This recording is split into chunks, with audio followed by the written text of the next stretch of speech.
This video is about hope. What I mean by that is that hope is life. We all need hope. We all need to hope for things. If we're going through a challenge, we hope that we'll get out of that challenge. If we've got ill health, we hope that we'll get better. Hope is so important in life, and sadly, it's something that sometimes we can give up hope on ourselves, and we should never do that.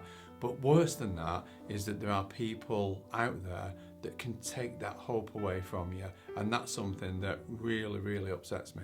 The thing is, and our philosophy is that nobody is born with an anxiety disorder, and we are all a product of our environment and our beliefs and our issues and the problems that we face psychologically, or certainly from an anxiety perspective, is based upon our life events and the people that are around us and the things that have happened to us. However, in this film, what we want to share with you is that there is hope and that you can be better.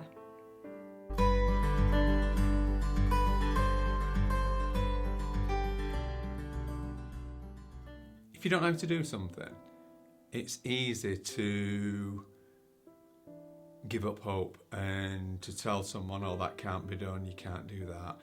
And it's one thing in a certain regard, but when you talk about someone's life, it's really serious, and it really, really upsets me that we see people on a regular basis who tell us that they've seen many therapists and they've been told that they'll have their issue for life, they're not going to get over it, it's not going to get better. And this is consistent.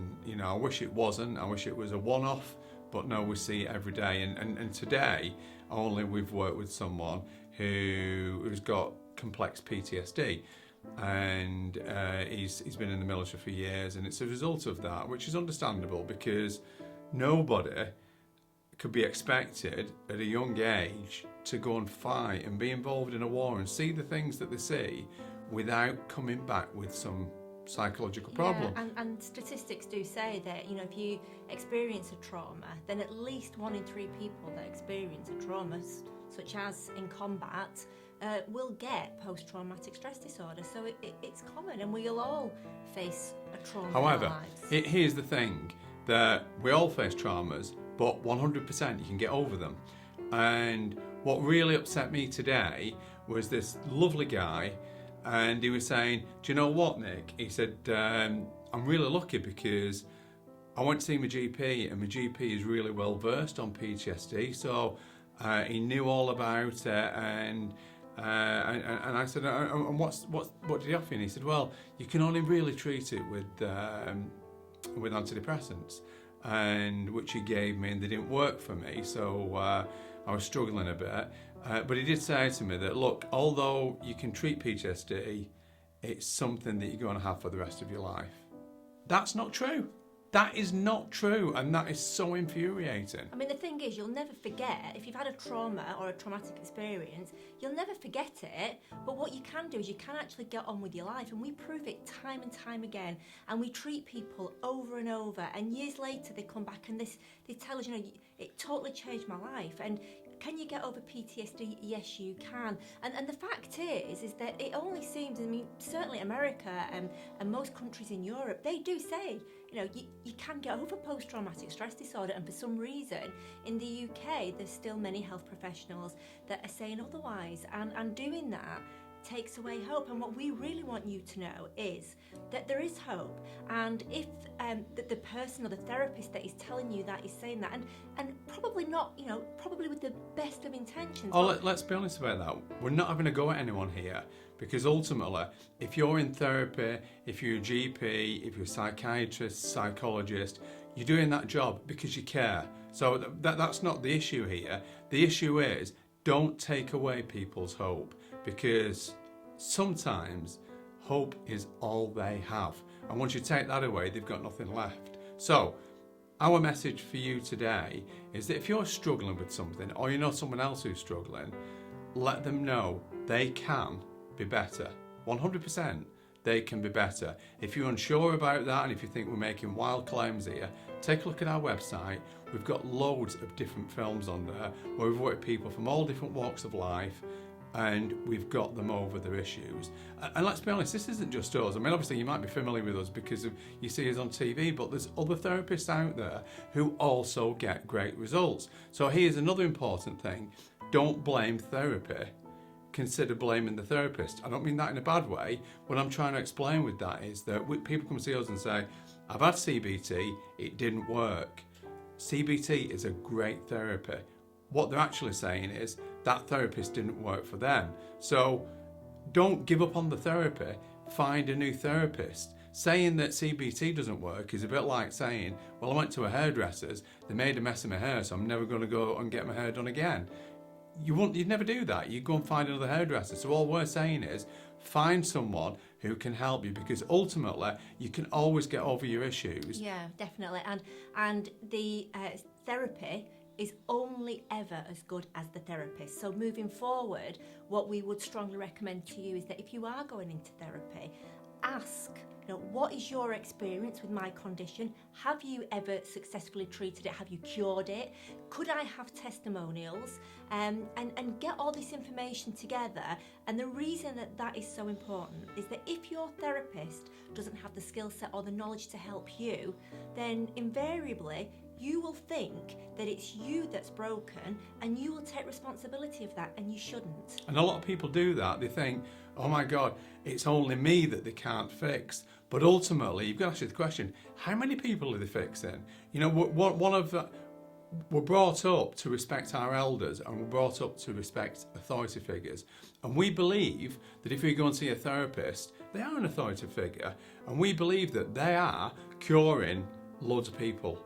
That's a false belief most of the time. So don't think they're curing other people but they can't cure you, and you're the one that nobody can fix, because that isn't true. That therapist has just not worked for you. They might be working for other people, but if they've not worked for you, find someone else, because ultimately you should not be suffering. There's no need for anyone to suffer, and we prove time and time again we can stop suffering for anybody. And ultimately, if you're not born with a condition, you're not born with a phobia, OCD, post-traumatic stress disorder, stress panic attacks, general anxiety disorder, you're not born with any of those things, and that means that you don't have to live with them. Something's happened in your life that has created it. Please do keep watching our films, because we're going to be touching on this and sharing how you can get to the root cause of your anxieties and your stresses and your panics in a hope to help you. But the message today is you can be better, and there is always, always hope. Always, always hope. Everybody can get better. There's no doubt about it whatsoever. Everyone can get better. Yeah, so to summarise, if you're in therapy and it's working, fantastic. If you've been having therapy or you're in therapy now and it's not working, then don't blame yourself, don't blame the therapy. Look for a new therapist, because a new therapist or a different therapist will understand you differently and will deliver therapy in a different way. If you're on medication, that's absolutely fine. Just bear in mind that although medication on a day-to-day basis will help you to feel better, that it doesn't take the cause away. It suppresses the symptoms, but it doesn't take the cause away, and that's where therapy comes in. And like Nick said, you just got to speak me on a soapbox there. Yeah, I mean, our view is that medication is okay in a respite situation, but you shouldn't need to rely on it, because ultimately medication is to suppress, is suppressing symptoms when there is a cause behind them. Because your life is what it is. What you've got to go back and think, okay, I wasn't always like this. I didn't always feel like this. What did it start? And you can track it back. It's worthwhile doing a timeline. Track it back. The one day I was okay, the day after I wasn't. What happened on that day? How did I perceive that day? What actually went on? Because that's the cause. That's the cause, and it's symptomatic after that. But ultimately, that cause is an event, a thought process, or something that happened.